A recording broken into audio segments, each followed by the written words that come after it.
All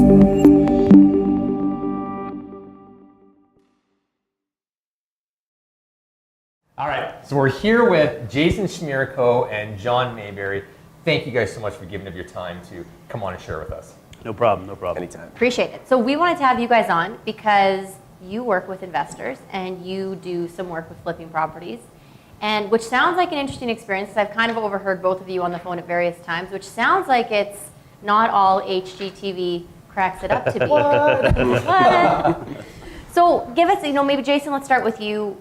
Kind of how did you get into this? You have a little bit of a different story than John's story in terms of working with investors. So specifically on the flip side, like working with flips. Yeah, so I actually got into real estate because I was flipping houses. I worked with CIR's own Kelly and Linda Vidalka, and I came from a construction background, and it was just easier to do a project and not have someone overlooking you and picking stuff apart, and someone either buys it or they don't. And I started doing a bunch of projects a year, and I decided I should probably get my real estate license. And then after I'd done that many projects, that was my clientele. It was people in the construction industry that I'd worked with in the past that wanted to do what I was doing. And it just kind of went from there, and it was great for a lot of years. I also feel like we should have you could write a book on adventures of working with Kelly and Linda Vidalka. Yeah, we won't go there. Just kidding. Love you guys, absolutely. John, your experience working with investor clients and flips. Yeah, so I didn't have the background. I moved here in 2003 from the States, and just happened to start working with some investor clients early in 2005, and since then just kind of built that business. And those are like the golden years of working with investor clients. Yeah, that was good times. It's funny you joked about HGTV. I mean, back then a lot of people were really making a lot of their money on the market itself, but they did a little bit of renos, so then they came out the woodwork. Everybody was a flipper. That's right, literally, yeah. Yeah. So because going back to you on that, today, do you still have, based off of where the market is right now, do you have clients coming to you still being like, I want to flip a house? I do. It's more to do with, without sounding arrogant, like I developed a nice name in Calgary for working with investors because of the very beginning stages, working with a couple, doing the lists that we've talked about in the past, things like that. And really taking your time with each client to make sure they make money. Yeah. That's the whole point. So if they do that and you're not trying to push them into stuff and you find them good things, then the word spreads. And those people actually continue to rebuy as well, right? Nice, yeah. Can I follow-up question to that? And maybe kind of, if you wouldn't both mind answering this question. So when you say working with specific clients to make sure they're making money, how would you define a good client for flipping a property? Like the type of person that like this strategy makes sense for? Well, you have to have money. Yeah. Check, yeah. It just depends. I mean, Jayson can attest to this. There's such a wide variety of investor clients. I mean, you got people just getting into it that I get referred to that kind of need their hand held throughout the process. And then there's a ton of guys that have been doing this for a long time, and they know what they want.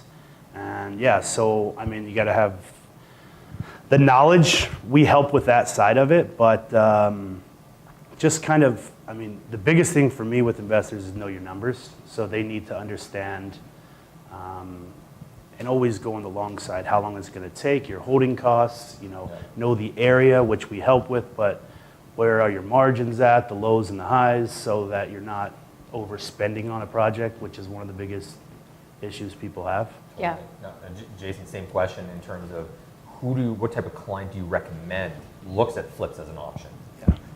We get probably 4 or 5 people a week that come to us and say we want to flip houses, and I turn down 99% of them because I vet them because I have to. Yeah. We've had people, I mean, I lost some money last year for the first time in flipping houses, and it was a choice because I didn't want to carry them. Yep. But basically the 3 major criteria is you have to have money and it has to be cash, because if you're paying interest, that's your margin. You have to have construction knowledge, because if you're paying someone else to do the work, or you can't at least be there to manage your own employees, you're going to lose it to the markup. Yeah, another 20% on the. Yeah, you're gonna, and also just that management side of it too. The demo is the #1 place where people lose all of their margins, is because they go in and they've got a happy hammer, and all of a sudden they've ripped out 30-40% more than what they should have, because it's easy to do that, right? Like, oh, I don't like this. This doesn't look right, and you start tearing things up. Wait a minute, happy hammer. I like that. You guys should have been here for the pre-show. Man. Trying to be serious here for a That's right. change. That's right. You're doing good. Yeah, I was, and I'm off now. We saw it 3 minutes ago. Had a happy hammer earlier. So, but yeah, if you don't have the knowledge, if you don't have the money, and then obviously that's where the realtor comes in. You have to find the right house in the right area, and that's easy. There's hundreds of them out there, but the margins in Calgary are so slim because everybody's a house flipper now. Like, it's getting ridiculous. Would you guys attest that to HGTV? It's like the popularity of it. Yeah. It's also similar to, it's funny when open houses, like I was talking to my client last night, and like HGTV and those shows, it's like, put the open house sign, we got 2 offers. And so everyone thinks that the open house, so it's very similar, yeah. And in 28 minutes without commercials, It's also you've had 2 offers. the United States on a lot of them, and the construction cost in the US versus here is huge. I mean, you'll watch that and it's like, we did a new kitchen and bathroom and basement for 18 grand. Yeah, $4. This is why I feel like we can gut our bathroom for $2,500. Yeah, So I'm precisely. like, why haven't we done this yet? Yeah. It's going to be $2,500 in 2 days. For the sink. Yeah, exactly. So let's go back. So Jayson, kick us off on this one, because you said you have so many people a week contacting you. Where are you finding these clients? We've actually got a website that I don't know how people are finding it. My assistant is great. She does all this stuff. And so we get like a couple a month from that. Facebook is a huge one. I grew up around Calgary, and so I just know way too many people here. It's uncomfortable. Yeah. And yeah, people know what I do because I started doing this right out of high school. And so everybody that I know knows that I got into flipping houses. Some people don't even know I'm a realtor, which is bad marketing on my part. But that's what I'm known for here in Calgary, and so a lot of people come. And for the most part, that's organic. Like, it's just the name that you've built. You know enough people. Like, Yeah, I'm you're not terrible at doing marketing. advertising. I've Okay. never really, I'm starting to market now, but Yeah. it's just from people that you know, and conversations too. Sometimes you go to the bar and you have a couple of drinks and you start talking to some guy that's in construction. That happens and to you? all the time. And yeah, I would love, just sitting there. And they, but yeah, and I meet a lot of clients that way too. Like, it's construction guys. Nice. Nobody wants to work for a client that's going to pick apart your work. And Yeah. it makes sense if you have those 3 criteria, which most people don't. So, Fair. yeah. And John, for you too, I know that you have an impressive list of investors that you work with, and you're Yeah, constantly insane. keeping in touch and Yeah. sending out properties. So is that basically how you end up working with people? Yeah, I find that, and again, I think Jayson and some of the other agents in the office can attest to, a lot of investors like off-market stuff before it's hit the market.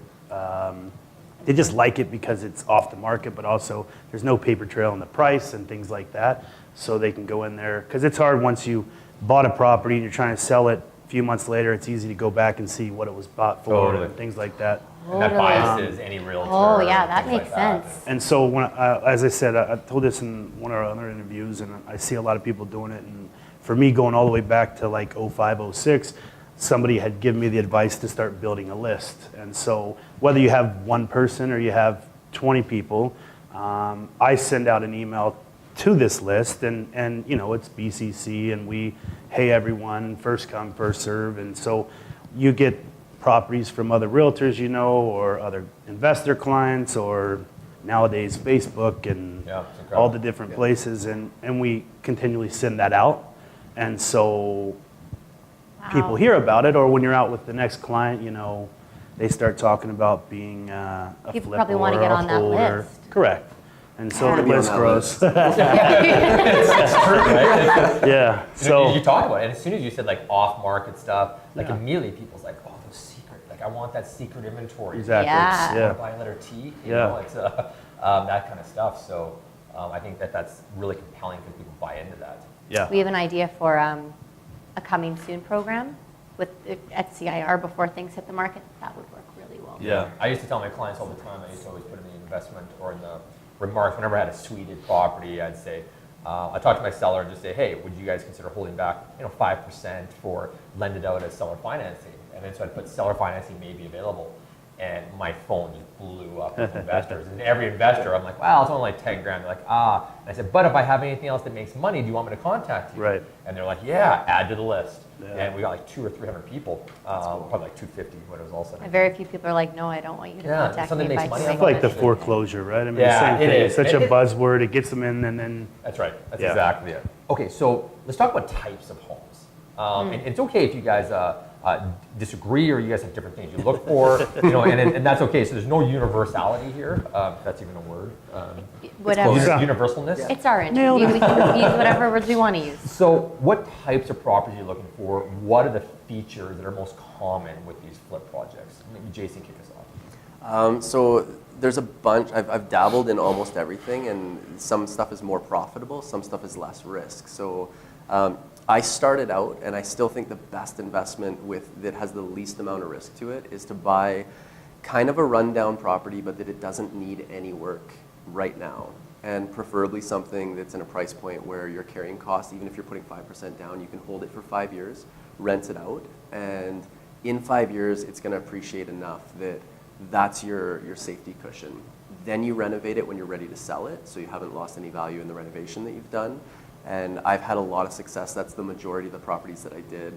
I kept them that way, and they were almost all in Marlborough. And I made great money in Marlborough. That was Yeah, a great perfect. community for me. I'm tired of having tenants, so I'm not doing that anymore. Right. We also tried out some of the lower value properties. I went into Pembroke once, and it was probably the most successful flip I had. I showed that one. But it was very interesting. It was those chicken coops Yep. off of Yep. 14th Avenue and like 52nd Street. Yeah. And I bought it for $160, and it was 400 square feet. So we were able to gut the inside.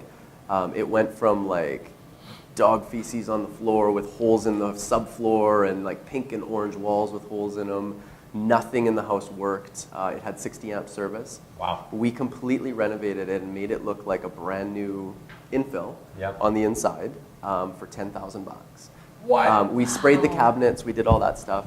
And so I bought for $160, and we had offers within a week for like $245,000. Perfect.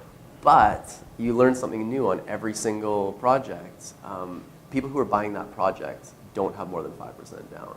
And the banks came in and appraised it, and we got appraised at $190. So we lost out on almost $50,000 of profit, which it was a home run. It was the first time I've ever got that type of profit out of something, and we ended up still making money. Your ceiling, right? But we ended up selling for around $190 and made about $10,000 profit in 3 weeks. Right. And it was awesome, but it could have been a good one. And so I stay away from those areas now, just because I'm busy with real estate, and I don't want to deal with tenants. I don't want to deal with theft, because those areas have a little bit of problem with that. I'm in Charleswood, Brentwood, Yep. Acadia, areas like that, and we're doing the full reno. I'm working with cash buyers who we're going in and buying the property in cash so that we don't have carrying costs. We're doing everything like insulation, vaulting ceilings, sometimes doing additions, and we're trying to hold on to them for around 6 months. We're stretching the reno out so that we're not buying today, selling tomorrow, and trying to justify the renovations being the only reason why it's gone up in value. There was a house that happened on our street like that. Yep. And it was literally like bought, renoed, put it back on the market 2 months later. And I mean, it sold, but your exact comment was what you just said. Yeah. Yeah. So John. Yeah, John. Just to kind of add to my own personal favorite type of properties for renovations are in the areas kind of like Brentwood, Charleswood. I mean, there's a lot of them in Calgary. The older areas that are nice areas that have good margins. Finding an older property that hasn't been updated at all. It's all Right. original, older family. Haysboro, Willow Park, You Maple know, Ridge. yeah, they've all never this changed anything. They're moving on, whatever. Traditionally, 1,200 square feet to 1,400, 1,500 square feet bungalows.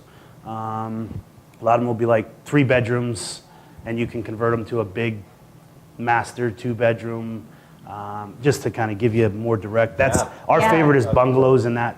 Yeah, I love that. neighborhoods Yeah. with those square footage because they're easy to just, they always, lipstick on a pig or whatever. Yeah, It's not a pig, but Yeah, no, I get it. I know. a cosmetic flip, right? I mean, Yeah, you walk totally. through, you can Yeah. do Yeah. the easy stuff without getting into the big construction side and changes. It's Right. more come in, new flooring, new kitchen, new paint, Paint, move a hardware, couple of remove a walls, wall, put an island add a in. bathroom. Yeah. Got it. Those seem to be the best over the last decade for like our guys. And when you walk into a property, I can smell a flip a mile away. Yeah. Like you walk in and you know immediately. And when we were, quite recently within the last 2 years, we're looking at houses and we walk in and every time it's like, Yeah. flip, I can just tell immediately. And you go down to the basement, you're Yeah. like, I'm gonna go down to the basement. It's gonna have carpet. It's gonna be nothing in there, just bare walls. Just like Big like open super area. simple. Yeah, Yeah. big open area. But the upstairs, the kitchen will be a wall will be removed. Island will be there. There's going to be 4 stools. But you're an or agent, something. or you were an agent, That's right. but and so Yeah. you're used to Yeah. seeing that. But that's what the public likes. That's exactly what they And like. so it That's sells. exactly what they Yeah. like. So I mean, why reinvent the wheel? No, Just keep precisely. doing it. Yeah. That's exactly it, and it's predictable. So so you know what you're getting into, especially when you go to the same. The bones of the properties are very similar. That sort of 1969 area, 1960s. Yeah, yeah, Those 70s. kind of price. You know exactly what you're going to get when you Yep. open up a wall. There's no concerns. You're not typically working with Open up the vermiculite kitchen, or the living asbestos room. and things like that. So And to add on to the one he was talking about that he did in Pembroke, a lot of our best flips have been the really nasty homes, which is why We Buy Ugly Homes works and that kind of stuff. Totally. I think some of our better ones, one of them had 20-something dogs living in it. That bird house from way back in the day that had like 25 birds living in it. And so, I mean, some of those type of things people want to stay away from. The cat house over in Marble years ago that went nuts. was I don't my know if you house. guys. It's funny. There's always there's always too many animals in the home. yeah, it's true. It's true. But- But it is destroy a property. Yeah, Yeah. because they go for a lot lower. Right. A lot lower. Fair. Yeah. So speaking about evaluating and pricing, and John, you start us off. When you are, you said you want to work with people who know their numbers. Mm-hmm. So when you're looking at these properties and it's kind of your first gut reaction and you're saying, okay, I'm looking at this and I think that the margin is X, what's going through your head? So for me, like if it's somebody who knows what they're doing or not, and as Jayson said earlier, it's best if they're going to be either doing the work or they know what they're doing. They're not getting taken advantage of by the trades or Yeah. getting marked up. They need to know their own numbers because a lot of issues I see with agents is they'll say, we can get it for this price, we can sell it for this price, it's only going to cost you this much. And that's where the fault is, by telling them what it's going to cost, because you don't know Right. what their plan is. I mean, Totally. are they putting granite in or are they putting plastic, right? Yeah, Like, I mean, yeah. what are you putting in? And so I always just tell each client that, you need to know your numbers, what your plan is. I'll tell you where we can sell for, and I'll tell you around where we can get it for, and you need to run your numbers based on that. You fill the gap in. Yeah. Yeah. You know, how much is your construction cost, your holding costs, your commissions, your lawyer fees, everything. Run all the numbers for them, and then if it makes sense, and you have to be, you can't shoot for the moon. Like, you have to be realistic on the price and come Yeah. down a little bit to be tight. That way, if they make more, then they're happy No. and not mad because you told them they're going to make this and they don't. Fair? Yeah. So, Same question to you. Yeah, I'm finding it very difficult right now, and I don't know if other realtors are finding that the finished products are sitting on the market right now. Yep. And everything that needs to be renoed, people are scooping it up, which is a good sign for the market. It means that I think we're not quite there yet. And so for me, it's people who are buying houses to renovate them, you need to have that strategy to maybe hold on for a little bit longer. Right. But yeah, definitely, it doesn't cost any more to demo a house that is totally ruined already to one that has a little bit of upgrades. So if you're paying for those upgrades and then ripping them out, it doesn't make a ton of sense to do that. And Yeah. that a lot of times that's your margin as well. And for me, I find it difficult when you're working with a client to go in and say, like, look, this part of the house here, they've renovated it and it looks good. Let's keep that and let's work around it. I just sold a listing in Acadia that none of my clients wanted it. The kitchen was done, maybe not quite the way that they would have done it, but everything else needed to be renovated, and it was priced accordingly. And someone would have a great time just doing the floors and everything else. But now you're working around something. It's just better to find that house that the animals have ruined it, and now you can just strip it right down to nothing, and you can.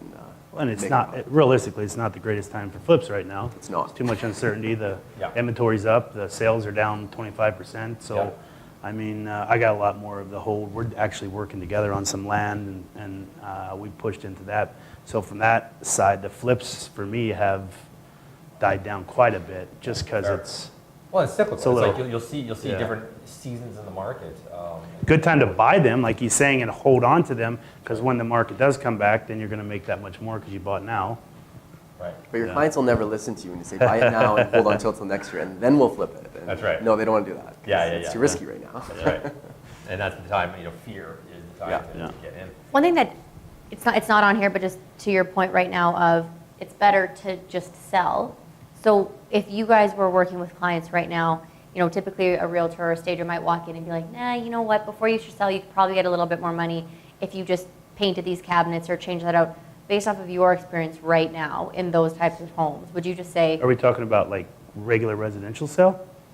Or yeah, flips? regular residential sale, just because I know a lot of people watching will be thinking that, and you just kind of made the comment of it might be better to not. So would you say even for most people, it'd be better to just price a property at what it is versus Depends on the what, reno? Because I you said mean, everything's renoed out there and that the renoed ones aren't going. He said We- that. yeah, ones, yeah, yeah. yeah. Oh, Like just- that's just yeah, for like flips. the people that people are Just for flips. stuff that people are buying at a low value and they're putting 50 to 75,000 into. Gotcha. There's a lot of those on, and they are selling, but there's a lot of those on the market, and I do see that the trend is that they are starting to get eaten up. But definitely, it's hard to find those properties that are at that level where they need the work and they're priced accordingly. Those ones, investors are eating that stuff up, and land too. I'm finding investors are buying up because they know the market's going up. I don't know when, but at some point it is, and everybody, I think, agrees on that. Yeah, for sure. So. Now, It's time for the boom. Yeah. The bust is Yeah. over. well, like literally, and we're looking at it, and the optimism. At the risk of dating this video, and I hate doing that, but I'm just going to say, yesterday, obviously, The the news government bought the taking over the pipeline. pipeline and things like that. So who knows where that's going to go over the long term, and no one has this crystal ball. But I feel like that we are, and we've read a bunch of articles on it, is with the numbers, the economics of Alberta look up, but the market hasn't followed it yet. Right. Because the confidence isn't quite there yet. So are you guys seeing? I think the stress test, that stuff's had a big, huge impact. huge Stress play test, on it. Interest rates going up. Yeah. Big one. People Yeah. are recalibrating. Yeah, it's too much uncertainty. So, Yeah. and investors don't like uncertainty, especially when it comes to flips, because that's, you don't want to go, reason he's saying hold on to it and rent it for a while. I mean, if you go make this place beautiful and you don't sell it for the price you want, you're renting it out and then somebody's Yeah. beating up your That's right. beautiful property, and so Yeah. it's too much To uncertainty. your point, are you buying something that you can hold unrenoed? Yes. Because then when you reno it, you're not Doesn't worried about a matter. tenant getting beat up. Well, a and little you bit.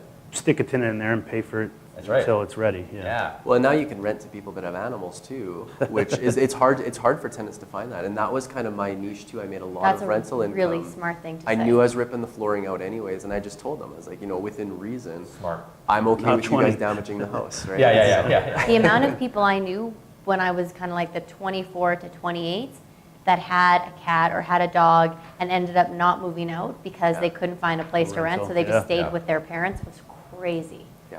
Yeah, that's clever. Okay, That's so really let's, and this one might be a quick question, but because you guys alluded to it at the beginning, but I want to just clarify it a bit. Are you working with investors who are already educated? Are you providing that information? Is that your criteria for filtering them out? I work with both. So, Okay. I mean, I've got a portfolio of investors that I've worked with for years, and some like decade, and some are new, and then we get new people coming all the time, and those new people could be investors that are already educated, that have been referred. Right. We're not running any sites or anything for it, so a lot of ours is word of mouth. Yeah. And people that we meet. I mean, we do sites for the team, But also as you people know, have to but have contacts and the construction knowledge or a little bit of that, because you Yeah. said you're not providing that. I actually do. So I get people that are coming in that this is their first or their second, and yeah, we'll educate them and walk them through. But most people that come, they're not Totally agree. green. Yeah, Right. they have some knowledge. But I have, full spectrum Okay. myself. Say educated, non-educated clients? Yeah, I used to work with everybody, and I will in the future when the market is better for it. But I used to do site visits 3-4 times a week to multiple projects, and I'm burnt out and I don't have time for that. Yeah. And especially in this kind of a market, it's too risky, and I don't want that on my head. And he's doing a lot more hands-on with the actual construction side of it, so it's a lot more of his time. Yeah. Whereas Not anymore, though. I don't get into Yeah, yeah, yeah, realizing it. Yeah, up until last year, like I was picking up my hammer and and Your doing happy that. But hammer. Yeah, it's but yeah, it's I'm preferring to work with the people that they can just do it. I'll help them find the property, Yeah. and they'll do the rest of it. And Yeah. there's not much of a way to make a profit right now if you That's don't fair. have that. So for realtors watching, thinking of, clients that may have approached them on this before, or realtors thinking, I kind of want to learn this stuff, are there any resources specifically that if I just came up to you and I was like, hey John, like I want to learn about flipping properties, like where should I start learning? Like what does that look like? Are like the internet or I don't know. Not HGTV. Not HGTV. John's cell number that's- is I don't know. Like, I don't really use too many. I mean, I use a lot of stuff for holds and that kind of stuff, like pro forma sites and running your numbers. I think really, if you're an agent, getting educated on that yourself is huge, so you can educate your client. If you're a client, leaning on someone that knows what they're doing is a big thing. I don't know of any sites or he's got a site. So for the two of you then, I guess like a question would be like, are you self-educated? Like did you guys go anywhere am, to learn any of this 100%. stuff or did you both just figure it out? Yeah, I'm a journeyman carpenter. Yes. And I worked in residential and commercial construction for pretty much since I was 8 years old. So that's where you got all of that from. Yeah. So, Yeah. and my dad, he taught me everything. He's a carpenter and doing his thing. So Right. I think just the experience of it, I don't think you need to go to school for it, but I think you need to do a project yourself. And you need to understand. Very eye-opening. Because until you Yeah. pull drywall off and you see what's behind the wall and you understand how a house is put together, it's really difficult to understand what needs to be put into it.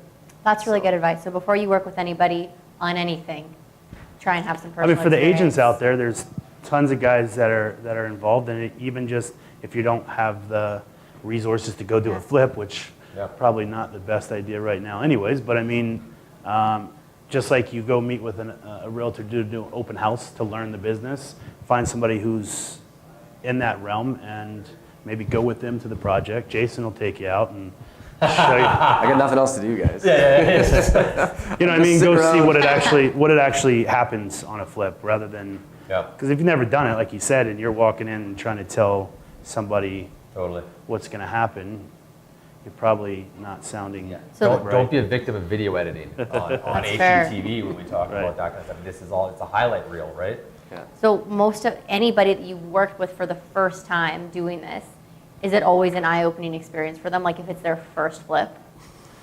I think most people learn the hard way, right, on a flip. Yeah. Under budget, or they don't budget Not enough expecting and the time. they don't they're like, oh, I'll be in and out here in a month, and and it'll cost me $5,000, and then it's 6 months and $50,000 or whatever. So Yeah. So I need someone to educate them up front, right? I got to share this. It's a really short story. I bought a house in Bennington, and it had 3 bedrooms up and 3 bedrooms in the basement. And I thought, gosh, like I could actually just put a basement suite in here. So I gutted the basement and put a kitchen in and everything else and stuff. And I had seen Extreme Home Makeover.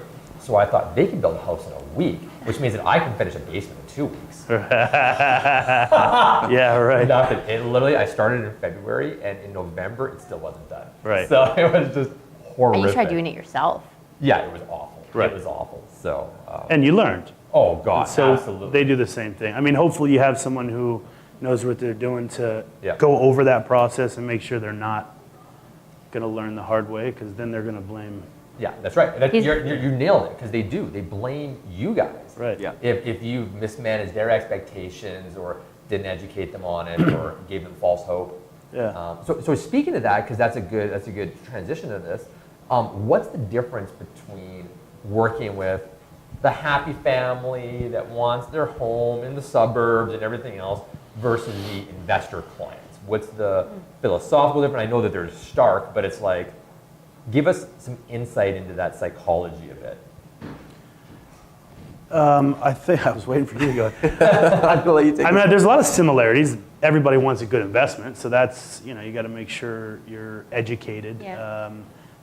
But night and day as far as what you're looking for. For a normal homeowner, it's pretty much all emotion. And for an investor, there can't be any emotion. And if you mix those two, I mean, investment comes, I think as what do you call it, the normal happy homeowners that are buying whatever, they actually want emotion, and our job as realtors is to teach them the investment side as well, right? That's Right. what they're using us for. Whereas the investors, it's the opposite, where if emotion gets brought in, it's our job to say no emotion. So it's kind of mirror on those two. Yeah. Do you know what I Yeah. mean? Yeah, Like yeah, we're teaching the regular people that from the investment side, what are the homes going for? What is the resale like? Yeah. That kind of stuff. Don't get caught up on the pretty fuzzy home that Yeah, yeah, Shmyrko built. Yeah. Run your Very numbers, pretty. and Yeah. then and then the investor is the opposite, where they're looking for only investment, and so we have to keep them on that track and not caught up into Anything else? the emotional side. Yeah. Yeah. Fair. Does that make sense? Maybe touch, Jason, maybe touch on the home search process, because it's like we got a client and they say, here's these 30 homes, and over the course it's like I'm going to show 6 showings each time, where the investors Yeah. is probably a little bit different. Yeah, a lot of it is time. In a market like this, you spend way more time with an investor. You show way more properties and you do way more work. With a first-time home buyer, it's a completely different process, where it's something like, oh, you like that tree that's growing through the foundation into your living room? Okay, cool. We'll look for more of that. Like, you literally just listen. Feature. Yeah, you listen, and then you Treehouse. punch in the criteria, and then you look at some houses, and it can be frustrating to look at a lot of houses with a first-time home buyer, Yeah. or just someone who's looking for something special. But it's not that same stress level of, if you don't hit your margins, it's not even necessarily the liability of it. It's the fact that if this guy doesn't make enough money on it, he's not going to do this again. And a lot of times, that's the That's perk your of working business with too, right? investors. That's Yeah. hard. Yeah. Yeah. So. So the flip process, Jason, start on this. From the second you buy the house, give us a basic run through, kind of everybody watching, being like, this is what a flip looks like. Yeah, so it starts before you even start looking at the houses, and it's obviously finding out about the financing, which everybody does that, but it's more figuring out, there's ways that I've got clients that are borrowing money at 15% interest with no down payment in order to Private money. just to get it, Yeah. just to get it done quickly. But the process essentially starts with having your numbers, doing your quotes, figuring out bungalows is the biggest, that's the most common flip, because they're so similar. The square footage is smaller. As soon as you get into 2 stories, even if it's a tiny house, the square footage goes up a lot of times. So yeah, figuring out what you're going to do on the project, what you're capable of doing, have all your suppliers ready, because you need to know where you're buying your stuff from. A lot of time it's doing your selections before you even start looking. A lot of times when we were flipping, I had pre-bought carpet once for enough for 13 houses. Wow. And the paint, we bought like something like 150 gallons or of those 5-gallon pails of paint, because they were on sale, and it was Bulk buy. and so you have that stuff stored up. That's the first step, is to figure out how you're going to do it and get to that step, because by the time you take possession, if you don't have your cabinets ordered and your permits in place, you're going to take 6 weeks just to get started. So Great point. yeah, you have to have, all the planning has to be done long before you take possession. Yeah. Could have done that, right? Don't For your I know? basement. Had it all lined up. So I did. That was actually something I had literally all the drywall, and I used quick set drywall mud, because I thought that's what you use, because I heard you use that. So the guy at the Home Depot was just like, really? Like, have you done this before? I'm like, no. So I went and attended the Home Depot like mudding course. It was Did you? After you bought? I had all the materials sitting in my driveway the day of possession. Oh. And so that was the good part. Oh, you were ready for that. Oh no, I was, except for then it all just like was sitting there. I had to cover it with tarps because I just didn't get around to it. So, it was awful. Anyways, so John, add to that the process. So you got the materials ordered. You've now you've taken possession of the house. Maybe take us through at a higher level, going Yeah. to the sale, the sale process, what kind of timelines do you look at? Is it totally different depending on the people? So just like, you're doing your research for the homes itself, you want to look into, it's hard to forecast what's going to happen, but you can still see trends as far as how long the average time to sell in that area is, add a little bit on top, just to protect yourself. Your price point's huge. Like his one in Pembroke, he learned the hard way, your ceilings, right? Nothing probably went in the chicken coops for $250. Nope. So knowing that if I spent, I'm not going to get there, right? Now his was he made money either way, so it was fine. But like knowing your area and having that all ready to go. So before you've taken possession what you're getting it for because you just bought it, but all your supplies, if you have trades, that kind of stuff, you have all your numbers ran on a spreadsheet, whatever. You know what's going on. You have a date that, more than 2 weeks to do the basement type thing. You put your timelines in and you kind of forecast what's going to happen. And I guess are your trades available? Are they booked at another project? And you're actually going so far as you're booking them in. Before you've got your possession date set even, you're making sure that everyone is available all the way through, because if one guy takes an extra 3 or 4 days, it doesn't push everything. Yeah, it doesn't push everybody back 3 or 4 days. It pushes them back sometimes months because, we had a 3-day period where we were coming in. Sorry, we got another job we're doing now. And there's a process. Certain guys have to go first, so. So obviously, Jayson, you have a construction company, so a lot of the stuff that you're doing, you can provide your clients with the contracting for? Yep. That's true. And then John? I do not. By doing it in the long term, I have a lot of connections that I can point them to, but. So that's what I was going to ask. If you're working with an investor, are they relying on you to say like, okay, John, so like now who do I use for all of this? Like, do you feel like you're kind of on the hook to have all of those relationships? No. So for me, Jayson, that's his background. That's what he does. That's where he came from and why he got into real estate. The investors, most of my investors are guys I've known forever, and they have their trades and everything. Okay. The newer ones, they might ask, and I kind of use the older investors' trades to pass on, or people I know. But I don't get involved that much on that side of it. That's where we differ a lot. Like I don't, I'm the agent. So for me, I'll bring them in, find the deals. So the expectation that you're hand-holding throughout that process, you're like, No. I'm done. That's it. Yeah, I don't. So I guess when we're talking about turn away clients, I won't get into it. I'm not here to teach you how to flip, if that makes sense. Like I'm not here, not the trade side of it. Yeah. You need to be educated on that, or get educated before you come to me. I'm going to hustle and find the deals for you and tell you where you should buy. Yeah. And then you're on your own until it's time to sell, right? That sounds horrible. I'll help them No. along the way, but Of course. But I think as realtors we wear too many hats, right? We wear a lot of hats, and so it's like we're a counselor, we're everything, and sometimes you just got to be like, I'm just a realtor. And for you, Jayson, if you work with somebody on a flip, are they almost always using your team for the work that's being done on it? Like, is that kind of like part of your package deal? In the past, I actually had a ton of employees at one point where it was actually my employees that were doing the work. And it just became so much work that it wasn't fun anymore. And the margins go down too. Like when you're that burnt out that you're getting 3-4 hours of sleep a night because you have to do the real estate, you have to manage a company, and you can't delegate stuff like that because as soon as you delegate, you're paying one more person. So I don't do that anymore. In the future, depending on the market, it may be something that I'll get back into. So you refer out trades now? I give them the names of my suppliers, and people usually buy through my company for all the supplies. The work is done by them or by their people, and I give them suggestions, and nobody ever listens to you. But they'll listen to a point, but they'll always go off and do their own thing. And as long as I make sure everything is in writing where I tell them this is what I think, and then you're covered. And it's the same thing with any real estate. If you recommend somebody and that person doesn't do, that's right. You're on the hook. You're on the hook. So I learned the hard way on that a lot of stuff. So it's better to, if you really need somebody, here's somebody that I've used in the past, or my guys use, but do your research. Cool.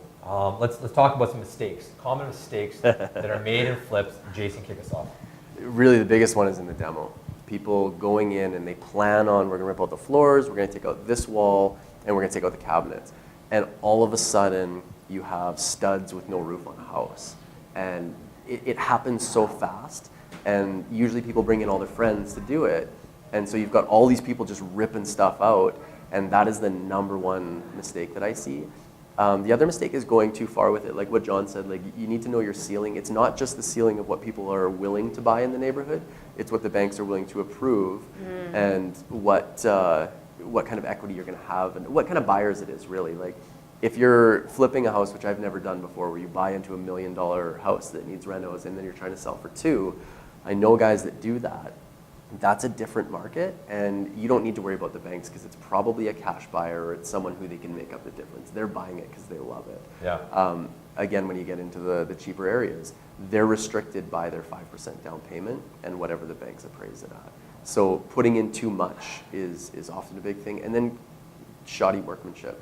I mean, when you go into There's a lot of flips that have shoddy workmanship. Cutting corners, right? Yeah. Yeah, that's that Totally. lipstick on a pig type thing. Yeah. It's like you're, Yeah. it's just cosmetic stuff they're doing. It's not, this is a flip, this is a bad flip, like Yeah, as soon yeah, as you yeah. walk in, right? Totally. Well, and the Yeah. number one thing that you see in houses that people have done shoddy work on is you look at the trim and the baseboards, and the joints on those, they're either incorrectly done, or like I've seen houses where everything looks amazing, and the baseboards are upside down. You've got a sharp corner on the top, and you can clearly see like something doesn't look right, and most people won't pick out what it is, but everybody notices that something's not right. And that's a big mistake I've seen a lot of people is, one little thing, they amazing job, and 1 or 2 little things they don't Right. correct. So everyone coming in is like, well, if that's wrong, what else What is else? wrong, right? Yeah. So, and it could be a beautiful renovation that they just got lazy on one part or didn't come in and check their stuff out, right? Any more mistakes to add on? I mean, I keep saying it, but just your research is huge. Like knowing your numbers, knowing your timelines on how long Yeah. it's going to take to get stuff done. Get educated before you. And I'd add to that a lot of the times where you guys actually made a great point for realtors looking to get in the game of shadowing somebody. But I made a mistake as someone to get into investment real estate where I thought I could do a commercial conversion, like a rezone and things like that. And I knew nothing about it. I was good at doing rentals. I was good at doing things. I knew nothing about flips, and I just got a bit greedy.